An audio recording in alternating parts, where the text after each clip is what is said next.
Okay, Rabotai. No Shishi. Thursday night, it's a holy time to learn.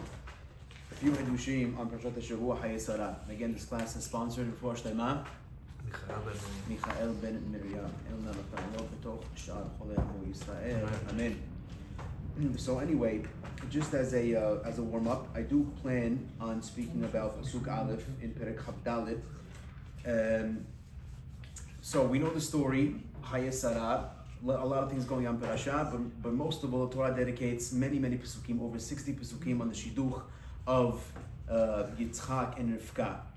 The Torah, in opening up the episode of the Shidduch of Yitzchak and Rivka, tells us in the first Pasuk, in the first source of the sheet, Abraham Zaken ba Bayamim Bahashem Berach at Abraham Bakol. And Abraham was Zaken ba Bayamim. He was older. He was already a Zaken. He was older. And Hashem blessed him with Bakol. My goal of tonight's shiur is to give different interpretations of the word Bakol. To start off, like I said, as a warm-up, this is not the topic of the class, but I did see many Perushim. One such Perush is a rabbi called Rabbi Betzion Uziel. Rabbi Betzion Uziel, he was chief rabbi of Israel right before Chacham Ovadia was the chief rabbi of Israel. I believe he was born in Yerushalayim in the year 1880, and he died in 1953. Great Chacham, Tamir Chacham. He opened up a yeshiva specifically for Sephardic B'nai Torah in order to grow their level in learning. He developed many Talmidei Chachamim in his time. Like I said, chief rabbi of Tel Aviv, eventually chief rabbi of Israel. He served his term, great rabbi. He comes along and he asks, again, Pasuk says that God blessed Abraham Bakol. Abraham was Zaken by Ba'amim. He was older and God blessed him with everything. So he asks a question. He goes, is that really true? We know that Abraham was blessed in his elder time, that's for sure. But we also know that Abraham Avinu was blessed when he was young. It wasn't only that Abraham was when he was older. It seems like from the Pasuk that Abraham Zaken Baba Yamim, Abraham was old and God blessed him Bakol. God blessed him with everything. But we know that even before he was old, Abraham Avinu was blessed with a lot of things. Not everything, but he was blessed with a lot of things. We know obviously he didn't have a child until he was much older. But again, I would even argue that he had a child, a little more than half his life. So that means to say that he wasn't so old when he had Bakol. He had Ishmael, he had Yitzhak by 100, so it wasn't so bad. We know that Abraham Avinu was a very wealthy man. It goes a lot to show who he was, because every single time Abraham Avinu, every time he goes somewhere, right away you see that he's talking to the great people. Abraham Avinu, he ends up in Egypt, and all of a sudden, where is he after Egypt? He's in the palace talking to Paro. He's in Gerar, and next thing you know, he's in the palace talking to Avimelech. If me and you go to Washington, they don't usher us in to see the president. Yeah, you get to go to the White House, you see the pictures of George Washington and whatever, but the moment Abraham Avinu goes to these places, not necessarily, he gets in trouble because of Sara. But it's not because they saw Sara, they rush him in. No. He was going to talk to them either way. He was afraid about Sara, but either way, he was invited to talk to the greats. That speaks volumes to the person he was. That the moment he ends up somewhere right away, because he was a dignitary, because he was so famous, they rushed him in. He was considered big stuff. Who else could say that they had a private army? No matter how wealthy you are, even in our times, the wealthiest people, I guarantee you Jeff Bezos doesn't have a private army. No matter how wealthy Elon Musk is with Tesla, he doesn't have his private army. Abraham Avinu, he had a private army. And if you think about it, how many soldiers does the private army have? Don't all speak at once, by the way.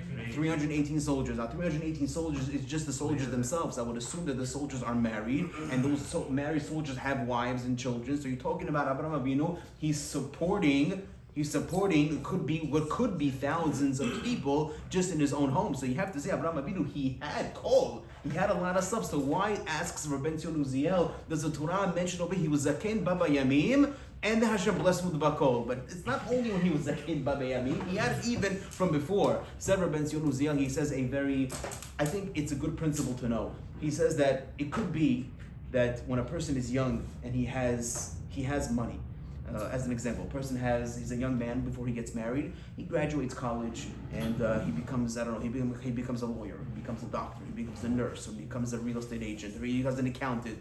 If you're married and you have a good job, at the end of the day, you're making money because you're still living with your parents, and there's money to be made, and you're not spending any money on your wife or your kids' tuition or whatever. So you can have a lot of money. Young kids can have a lot of money, but bottom line is, since they have great aspirations, Since bottom line is that they're aspiring to do a lot of things. They're aspiring to be husbands. They're aspiring to be wives.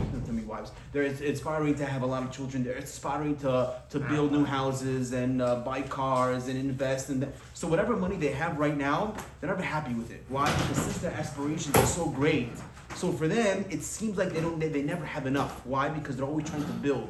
However, once a person gets older, once a person already looks around in his family and he sees that he has kids and he has grandkids and he has a house in New York and maybe he has a house in Florida, maybe even he has a house in Israel and he has a couple of cars and all his kids in Misudar, then he begins to believe that the barakah that Hashem gave him, now he says to himself, now I have Bakol, now I have everything. So even though it could be that when he was younger, he had kol, he had a lot of stuff, but for him, he was never happy with it. Why? Because he was always aspiring for greatness. Not to say that Avraham Avinu was not like that. Not to say that he wasn't happy when he was younger. He was only happy when he was older. But says Rabbi Uziel, that is the Musar. The Musar is that sometimes we have to try to be happy in both situations. Not only when you're Bakol, when you're older, like Abraham was Zaken Baba Yamim, but even to strive for the happiness even when you're younger. Not always to be thinking that I need to do this and I need to do that. People, unfortunately, with the way society has brought us up, we become obsessed with our wants. We become obsessed with our goals. Says Rabbi Uziel, you're right, everybody should have goals, but bottom line is it should not become an obsession.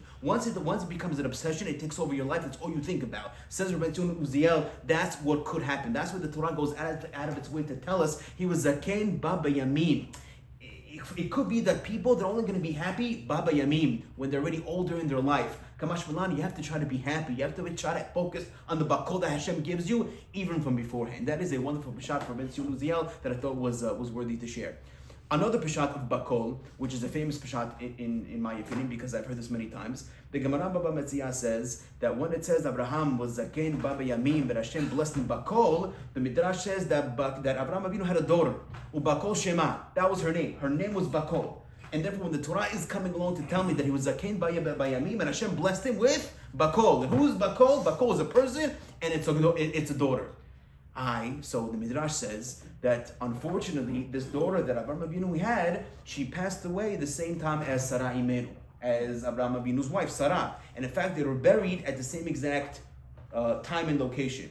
How do we know? Because if you look in the Torah, when it says that Abraham Avinu, he came to eulogize his wife, what does it say? What does Pasuk say? He came to eulogize his wife. Vayavo Abraham, right? Luspodet Sarah, believe Kota. He cried on her. So if you look inside the Torah, this is famous. In the Torah, the chaf of leaf kota is written small. Well, why is the chaf written small?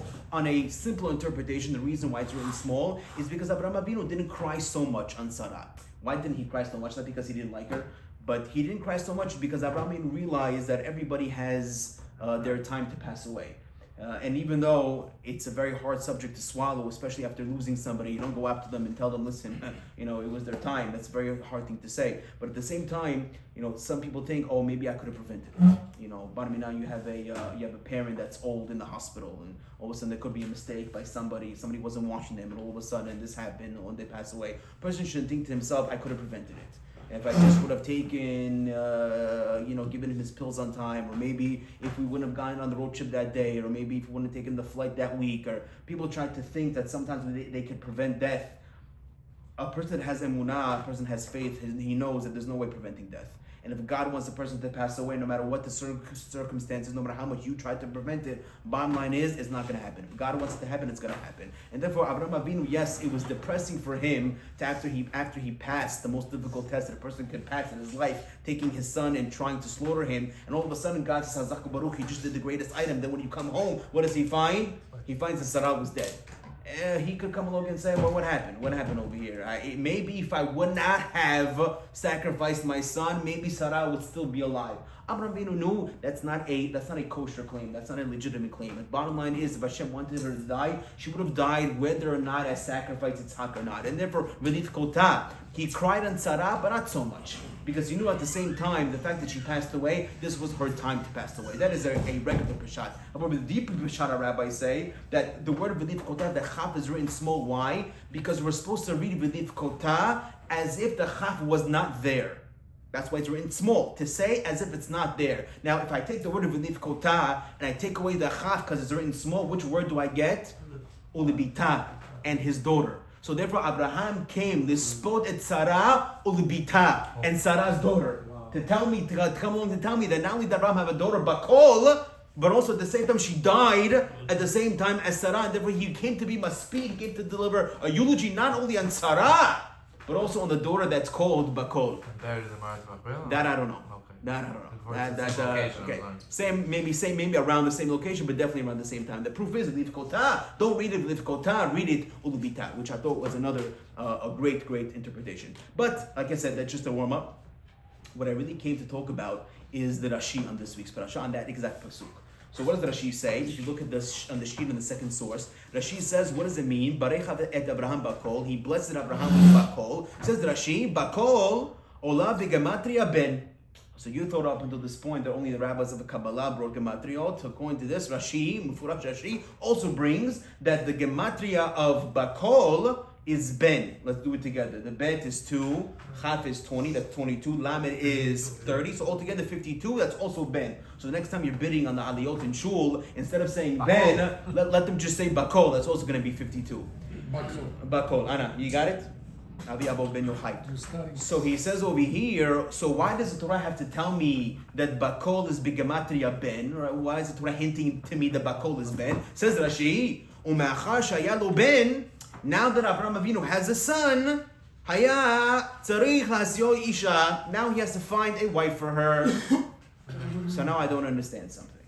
How old is Yitzchak at this point? Anybody know? 40. He's 40 years old at this point. That's the age he got married to Rivka. So now she's telling me that what does it mean that Abraham was blessed Bakol? Oh, because Bakol is Bigematria Ben, which is son, to tell me that Avraham Avinu had a son. What are you talking about? We know that Avraham Avinu had Yitzchak already from last week's parasha. We know that he's been around for quite a while, in fact. He just said Akedat Yitzchak. How could I forget that Avraham Avinu has a son called Yitzchak? That Rashi has to come along and remind me, oh, you know what? The Torah says Bakol, because Bakol is Begamatria 52 to tell me that he had Yitzchak. Hazak Baruch, I know that he had Yitzchak already. Why does the Torah come along to tell me that he had Yitzchak? That is my only question of this class. What is Peshat and Rashi that Begamatria Bakol is Ben? Got the question? Is the question clear? It's a good question, right? What's the answer? You said that changing the neshama. Changing the neshama. I don't know about changing the neshama. Not every share, Okay, fine. So let me just repeat the question for my dear nephew that just walked in. Sam Jacobs, ladies and gentlemen. That's gonna be on the video, Julie, by the way. You're gonna be famous after this. If you're not already famous, it's gonna be on the video. Now you're gonna be even more. He doesn't have videos, a lot of views. That's it. From the thousands of people that watch him on TikTok to the ones or to the dozens that view this video on YouTube. My question is that it says that God blessed Abraham Bakol. He blessed him with everything. Rashi says, what does it mean Bakol? Because Bakol is the same gematria as Ben, 52. In order to tell me that the reason why Abraham Avinu was blessed Bakol is because now Abraham Avinu had a son, and now he has to marry off his son. And my question is, what are you talking about? We know that he had Yitzchak already from last week's parasha, or even from 2 weeks ago's parasha. So what do you tell me that Abraham Avinu was Bakol, he had Ben, when we know it already? That's the question. The answer, I believe, has to be found in about 60 Pesukim later. After the Torah tells me the whole ordeal, how Eliezer went, and he married, he got Rivka, Lavan, Betuel. He finally brings Rivka back. And on the way back, Pasuk says, right before she meets Yitzchak for the very first time, Pasuk says in source number 3, Vayetze Yitzchak lasuach basadeh. Yitzchak goes out to do what's called lasuach basadeh. Lasuach literally means to converse. So he went to converse in the field, with not arev, right before the nightfall. Vayisa enav, he raises his eyes, vayav inei gimalin ba'im, and he sees camels that they're coming. Okay, but all of a sudden, batisa rivka et eineha, she raises her eyes, v'teret Yitzchak v'tipol me'al hagamal. She sees Yitzchak and she falls off the camel. Fine. That's the first time they met. I have 3 questions on the very first words. Vayetze Yitzchak lasuach basadeh. Yitzchak goes out to converse in the field. Question number 1, Vayetze, he went out. Question is, Vayetze from where? Where did he come out from? Again, Rabotai, we have to take everything, don't take anything for granted. When the Torah is telling me words, I have to analyze those words because each word means something, each nuance means something. Therefore, if the Torah is telling me Vayetze Yitzchak, that he went out from somewhere, but the Torah doesn't tell me where he went out from, my question is, where did he come out from? Because that's going to be important information. So number one, Vayetze Yitzchak. He came out, question, where did he come out from? Number two, Lasuach, to converse. What does it mean to converse? To have a conversation. What did he talk about? What did he talk about when he went out to be Masiach, to talk? And secondly, or thirdly, Basadeh, in the field. Which field? You understand what I'm saying? Vayetze Yitzchak. Yitzchak went out, Lasuach, to talk, Basadeh, in the field. Where did he come out from? What did he talk about? And finally, Basadeh, which field is it referring to? You got the three questions? By answering these questions, we're going to have an answer to our original question. So, to answer the second question first, what does it mean, Lasuach? He had a conversation. Says the Gemara Barachot and Daf Chavav. The word Lasuach means to pray. Let's see that inside. Says the Gemara, Abraham tiken tefilat shaharit. Famous Gemara. Abraham, he established which tefillah? Tefillah of shaharit. Very good. Shnei emar, v'yashkem Abraham baboker, el makom asher amad sham. That he stood there. Says the Gemara, ein amida el tefillah. So the word amida means tefillah. So Abraham Avinu, he went and he prayed early in the morning. So that means Abraham Avinu, he was tiken tefilat shaharit. Chazak. Next. Yitzchak tiken tefilat mincha. Oh, Yitzchak, he established tefilat mincha. Shnei emar, v'yetze Yitzchak lasuach basadeh. He went to converse in the field. It's not arev. Ve'ein sicha el tefillah. So the word sicha means tefillah. Shnei emar tefillah la'ani ki atof l'fnei Hashem yishpoch sicho. There you go. So the word sicha means to pray. And finally, Yaakov tiken tefilat arvit. Yaakov, he made arvit. Shnei emar v'yifga b'makom v'yilen sham ve'im pigiya el tefillah. The word pigiya means tefillah. So I have three words. I have amidah, I have sicha, and I have pigiya. All these three words, but spoken by the three forefathers, they mean that they got up to pray. So therefore now I know, I have the answer to my second question. What does it mean that Yitzchak was lasuach basadeh? He went to go pray in the field. Now which field are we talking about? It says the next source, Gemara Pesachim, that the field is referring to Makom Beit HaMikdash. He went to pray in the spot of the Beit HaMikdash itself. Says the Gemara, Mai dichtiv v'halichu amim rabim ve'amru, that the nations are going to say, they're going to say the following, Lichu v'na'ale el har Hashem. Go to the har Hashem, go to the mountain of God, El Beit Elokei Yaakov, to the house of the God of Jacob. Says the Gemara, it's only the house of Jacob, it's not the house of Abraham and Yitzchak. Says the Gemara, Ela lo ke Abraham shekatu bo har. Abraham Avinu, what did he call the Beit HaMikdash? He called it Har. Below ke Yitzchak shekatu bo sadeh. Yitzchak called it Sadeh. So I see from here that Yitzchak Avinu, he referred to the Makom HaMikdash as the Sadeh. Therefore, so Yitzchak Avinu, right before he met Rivka, he went to go Lasuah. He went to go pray Basadeh in the field of the Beit HaMikdash. Is that clear? It was almost brought like Korban. Yeah, Almost, exactly. What? Same place, no? The same place where he was almost sacrificed as the Qurban. Now, They what all did prayed in the same place? they all prayed? Abraham, They all Yitzchak. prayed in the same place, but they all called it different names, Right. but they all prayed in the same exact place. Now, I learned from here that Yitzchak went to Makom HaMikdash to pray Mincha there. What did he pray for? So it sounds like, what did he pray for? He prayed for a shidduch. If you look at the Baloturim, on the 5th or 6th store, says the Baloturim, Lasuach basadeh, Hayinu, sheYitzchak tiken tefilat mincha. Yitzchak, he made the tefillah of mincha, ve'az nizdamina lo Rivka. And only after he prayed mincha, that's when he was zochet to the shidduch of Rivka. That's why it says, Itpalel ki chasid elecha le'et matz'o, da'inu isha. So therefore, I think what the Baloturim is saying, that in order to be zochet to a shidduch, anybody looking for shidduchim nowadays, there's a special segula in praying tefilat mincha. Why? Why is that segula, by the way? Why is mincha so important? Because the truth is, and maybe you could agree with me, it's very hard to make mincha, to be completely honest. Not only for those of us who work in Borough Park and you have Shomer Shabbat right next to you and you can pray mincha pretty much any time in the day, but in factory, exactly. But even for those people who don't have mincha so readily available, you see, when it comes to shacharit is easy. Why is it easy? Because you could be disciplined, and just like you wake up to go to the gym, you wake up also a little early to catch a minyan for shacharit. That's not such a big deal. And even by Arvit time, by the way. Arvit, you get home late from work, Baruch Hashem, we have to take advantage of the fact that we live in a very, very religious neighborhood. And we have a minyan factory here in the Five Towns. You can catch it anytime, any place. I'll tell you a story. One time, I was learning Mikdash Melech at the time. Mikdash Melech is on Avenue M in Ocean Parkway. And I was dating my wife at the time. And as a Bakol Yeshiva, you want to be as makpid and minyan as much as you can. So all of a sudden, I went out with my wife, and I must have gotten back at 1 o'clock in the morning. And I'm sitting on my bed in the dorm room, Mikdash Melech in the back, and I'm saying Shema Yisrael before I go to sleep, and I'm thinking to myself, why does it seem to me like this is the first time I'm reading Shema? For some reason, it felt wrong, the fact that I'm saying Kriyat Shema, but it felt like I'm only saying it for the first time. Now, generally, you say Kriyat Shema twice at night, one by Arvit, and one by your bedside. So I'm thinking to myself, why do I feel like I'm saying it only for the first time? And then it hit me, it's 1 o'clock in the morning, I had not yet prayed Arvit. So, being the good yeshiva boy that I was, I put my pants back on, because I was wearing pajama pants, and I put my white shirt back on, I put my suit jacket back on, I hop into my car, and I drive all the way to Shomer Shabbat in Borough Park. And that was actually the first time I was ever there before in my life. And we're talking about 2:15 a.m.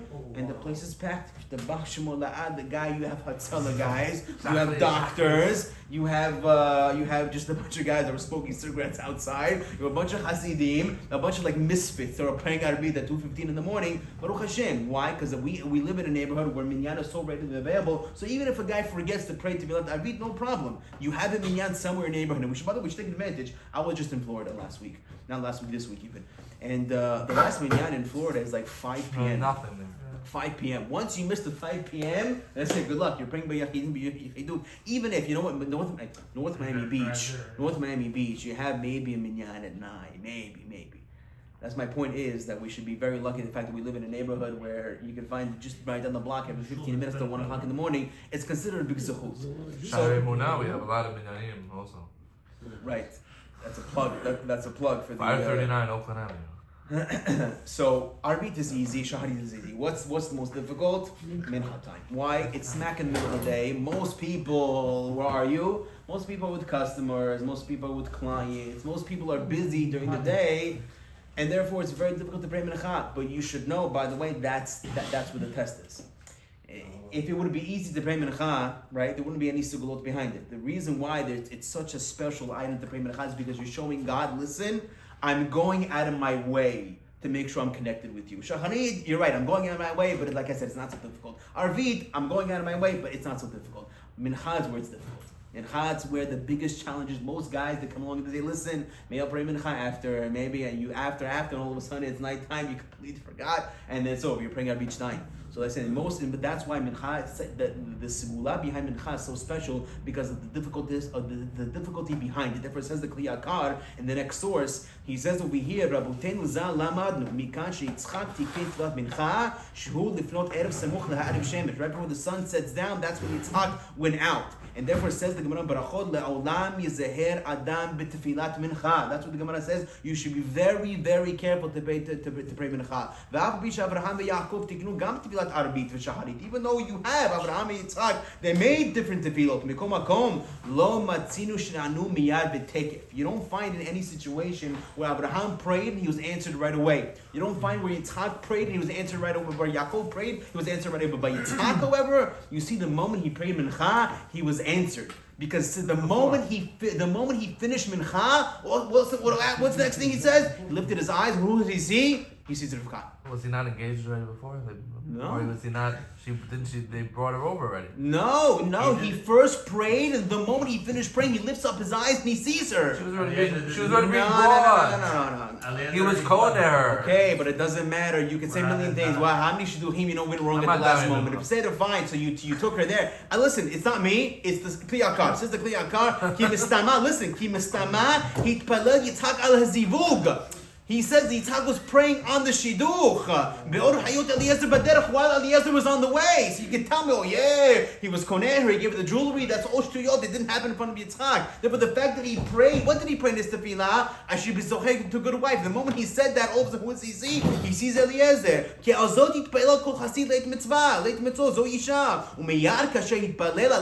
Right after he prayed for her, the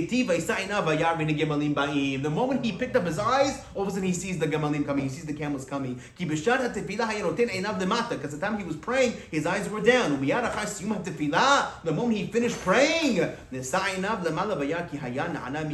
he was answered immediately. We learn from here the prayer where a person is answered at the most is the tefillah of mincha. You know they say about they say about a great tzaddik. I think his name was Rabbi Eliyahu Mani. You know what that is? Rabbi Eliyahu Mani. He was a correspondent of the Bnei Chaye. If anybody reads the Bnei Chaye over here, you'll see a lot of times in Halakha, he says that I asked my good friend, the great Gaon Hasid, Rabbi Eliyahu Mani. He was the chief rabbi in Hebron. I think he was born in 1824, I believe, in Baghdad. He was one of the students of Abdal Somech. This is at one time when he was 15 years old. He was learning in the yeshiva of Chacham Abdallah Somech, and all of a sudden he sees a guy come up to Chacham Abdallah and he hands him a sefer.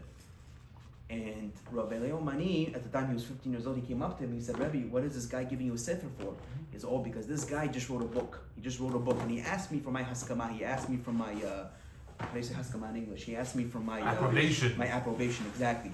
So he said to himself, he goes, wow, I had no idea that you still have people around today that can still write books. For him, the Hidush of writing a book was so far-fetched, he had no idea that people still had the brain power to write books. So he said that he was 15 years old, he ran to the Beit Knesset of Rabbi Yitzchak Gaon.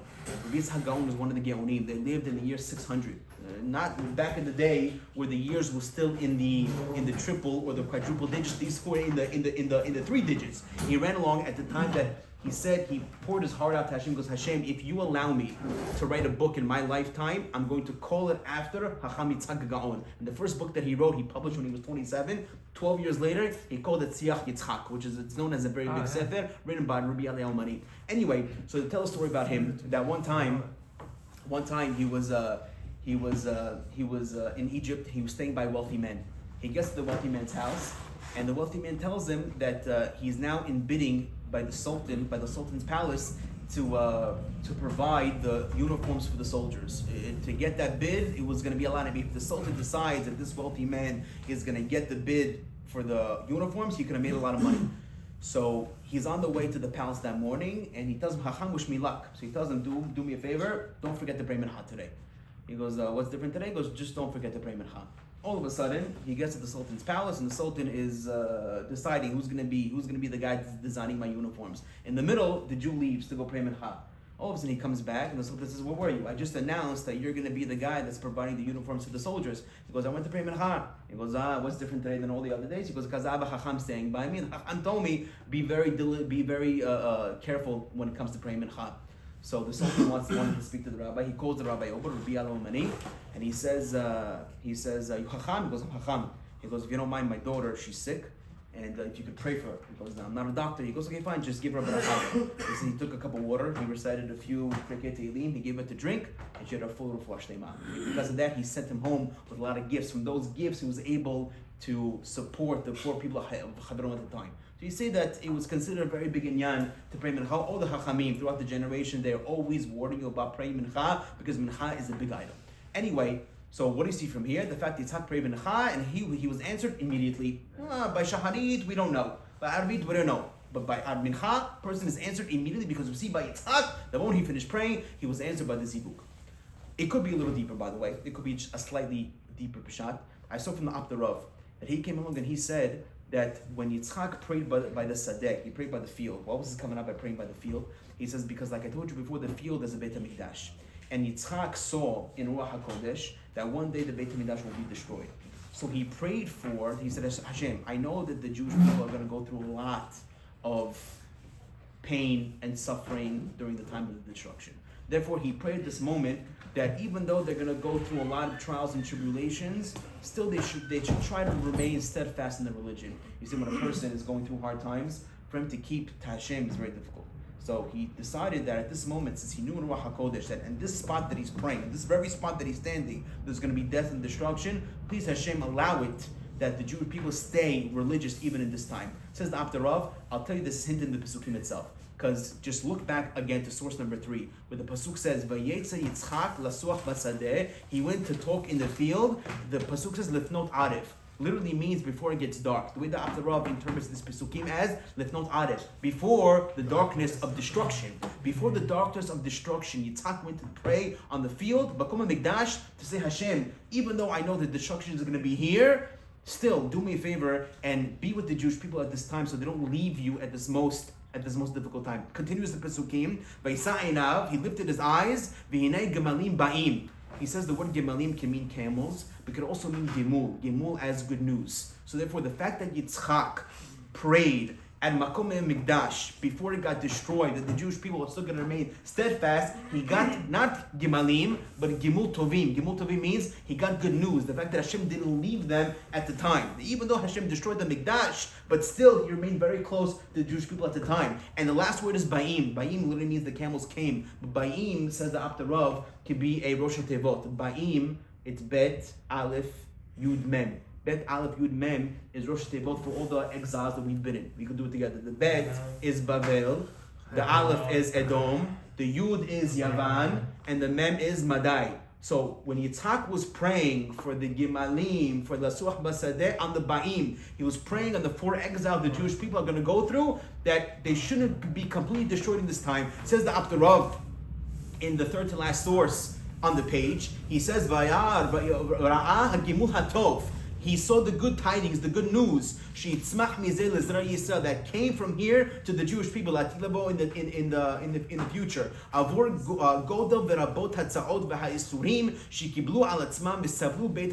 They suffered very much at the time of the galut.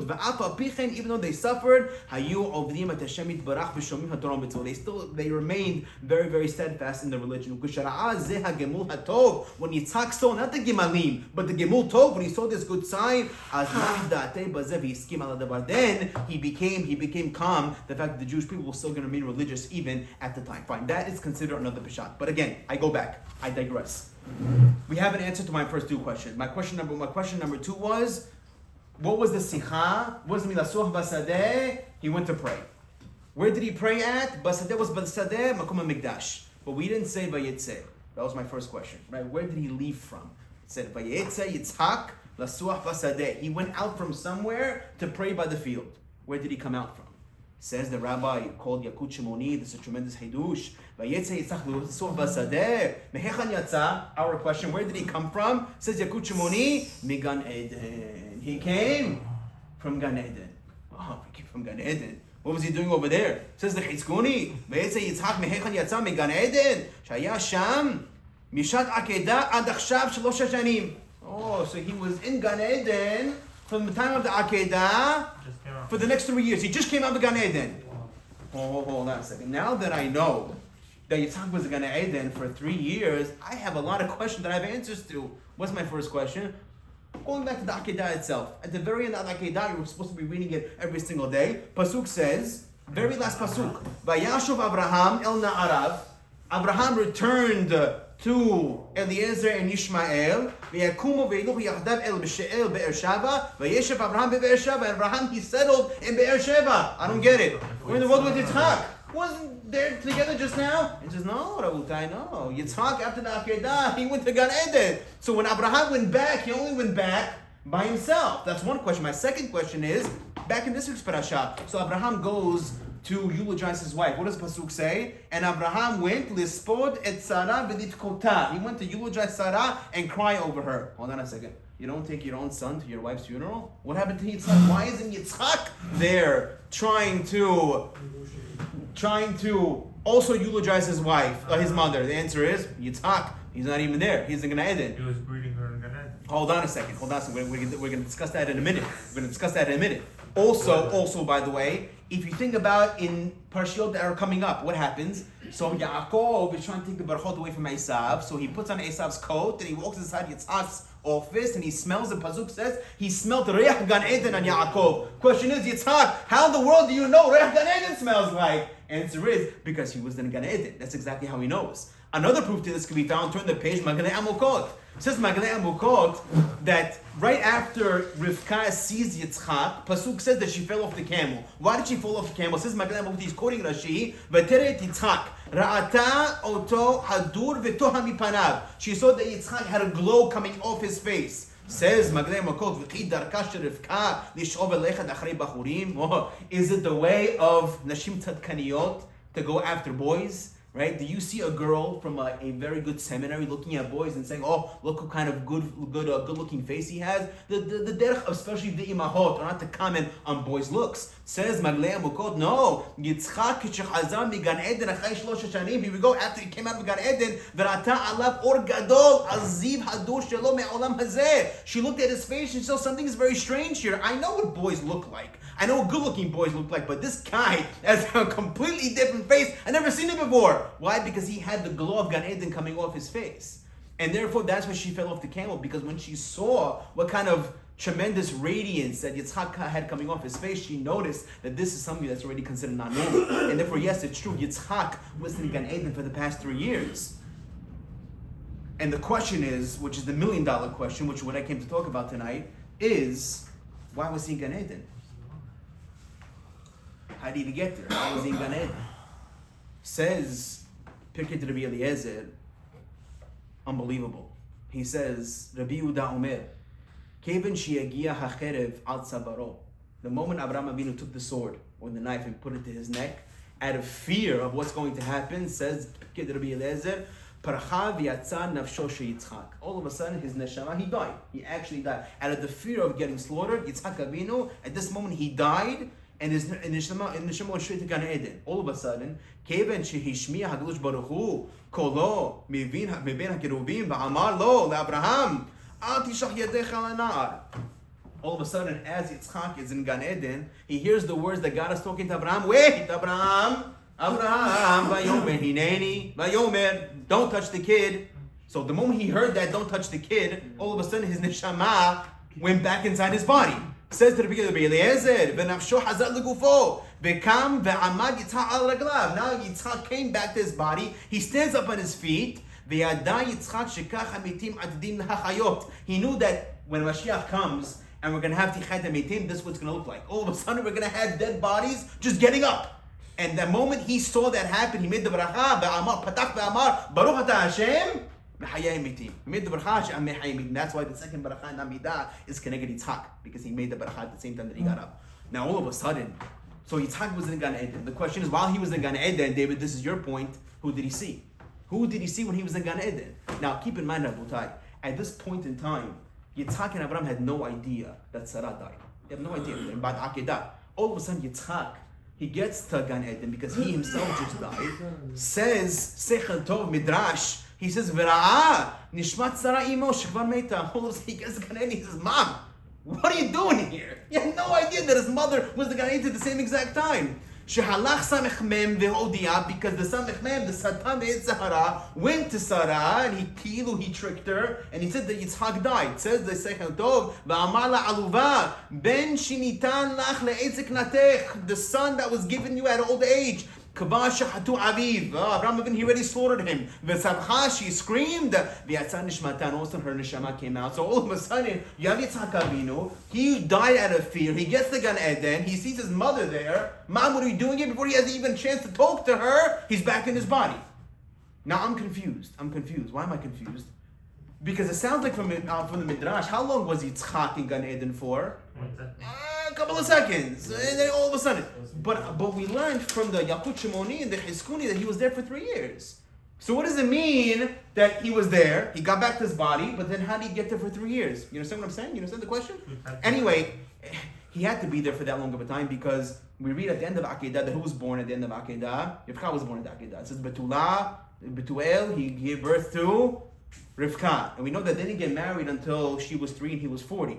So there was 3-year gap where we have no idea where Yitzchak is. He must have been in Gan Eden, but I'm confused because the Pirkei Rabbi Eliezer is clearly telling me that he was only there for 1 second. You know what the answer is? And this is an unbelievable answer. The answer is that Yitzchak, he felt guilty. He felt guilty. At the end of the day, of course, he knows that Sarah's death wasn't on him. It wasn't on him because this was a test from God. But at the same time, every child wants to give nachat to their mother. Every child wants their mother to see them accomplishing. Every child wants their mother to come to the graduation and take pictures and see the grandkids and take them out to the pizza store. That's what a person wants to see from his mother, giving the mother nachat. But Yitzchak didn't have a chance to do that with Sarah. Before he even got married, she couldn't walk him down the aisle, and all of a sudden she's in Gan Eden. So what did Yitzchak do? Yitzchak, out of the guilt that he felt, he came along and he prayed to Hashem. He said, Hashem, do me a favor. Just between me and you, put me back in Gan Eden. Put me back in Gan Eden for the next 3 years so I can give my mother nachat. And the next 3 years in Gan Eden, you know what Yitzchak was doing? Yitzchak was learning Torah in front of his mother. Because the Zohar says that the greatest nachat that a mother can get from her children is that while she's in Gan Eden, she's listening to the voice of her sons and her husbands and her husband as they're learning Torah in Gan Eden. And that's exactly what Yitzchak's goal was. Says the Shvili Pinchas, Rabbi Friedman comes in so clutch over. He says, "Lachen hitpalel lahakadosh baruch hu sheyizkeh la'alot shuv legan Eden." He prayed that Hashem will let him to come to Gan Eden again.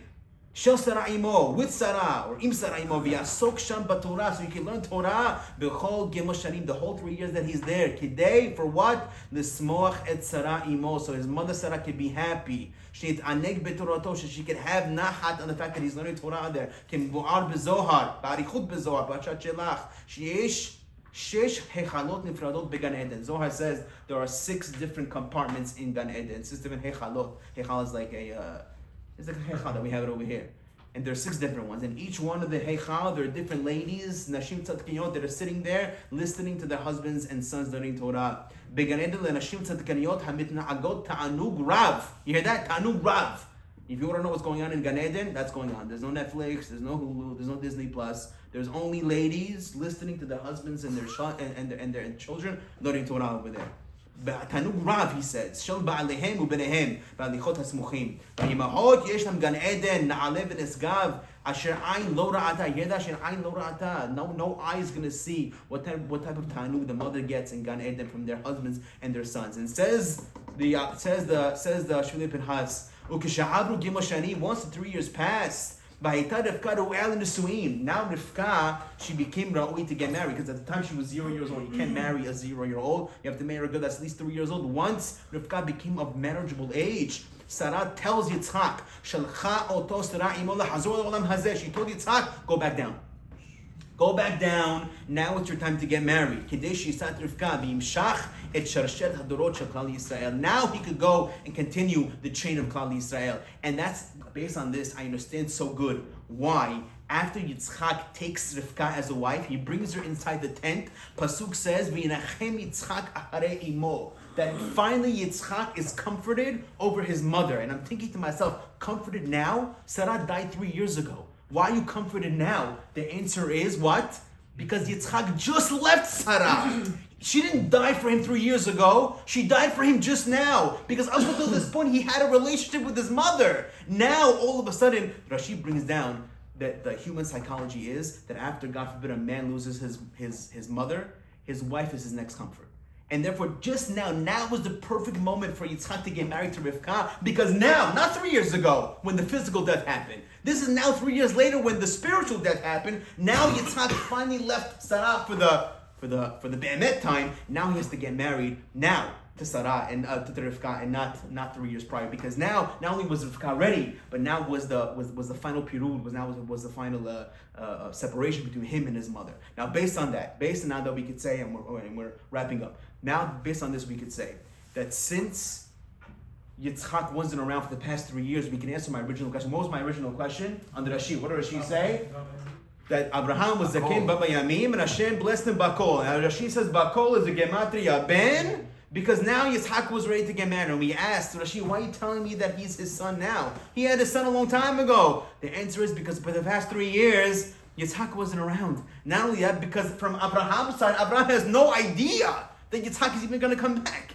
And therefore, he had no idea. And therefore, the fact that Yitzchak came back now Abraham says, for the past 3 years, Yitzchak, I haven't seen you. I didn't even know you were coming back. I thought you were dead forever. But now that he came back, the Torah hints this to us when it says, Abraham zaken bayamim, Hashem blessed him Bakol. What's Bakol? Bakol is begamatria ben. Why telling me this now? I knew he was around for a long time. No, because now Yitzchak showed up for the very first time after being gone. He was MIA. He was gone. And for the Torah reiterates this fact that Avraham Avinu didn't think he was going to get his son back over here, which is a tremendous hidush. If I had to make a lesson out of this, besides the fact that we spoke about the mincha, which is important, but you see what the nahat is. You see the nahat of the mother. You see the nahat of the sons. At the end of the day, you come to your mother after you've been working for a long time, he says, Mom, look, I got a new car. I'm sure she's going to be happy. And I'm sure that she's going to be proud of you, the fact that you're affording things on your own. But the bottom line is, you want to bring your parents true nahat. You got to make sure that you're ready to learn Gan Eden. And at the end of the day, when a person doesn't do anything in Olam Hazeh and he gets the Gan Eden, he thinks that he's going to be able to, learn with the tzaddikim. They're going to tell me you can sit in the back over there, you can keep quiet. But when a person learns over here, Olam Hazeh, he already gets used to the shakal beteriyah, he gets used to learning over here. Then in Gan Eden, they can tell him, okay, fine, maybe you could come a little in front of all the lions learning Torah. When he sees he's able to learn with the lions, and all of a sudden, after 120 years old, his mother's also going to be there. His mother's going to be there, and that's the real naha that she gets. At the end of the day, when Hashem blessed Abraham Bakol, yes, he blessed him with everything. Yes, he gave him barachot. But the biggest barachah you can give to your parents, to your wives, for your children to give them barachot, is that after 120 years, they sit there and they're hearing the nahat of the sons and the husbands learning Torah all the way up there in Gan Eden. Shabbat shalom. Rabbi Hananiah ben Akashim,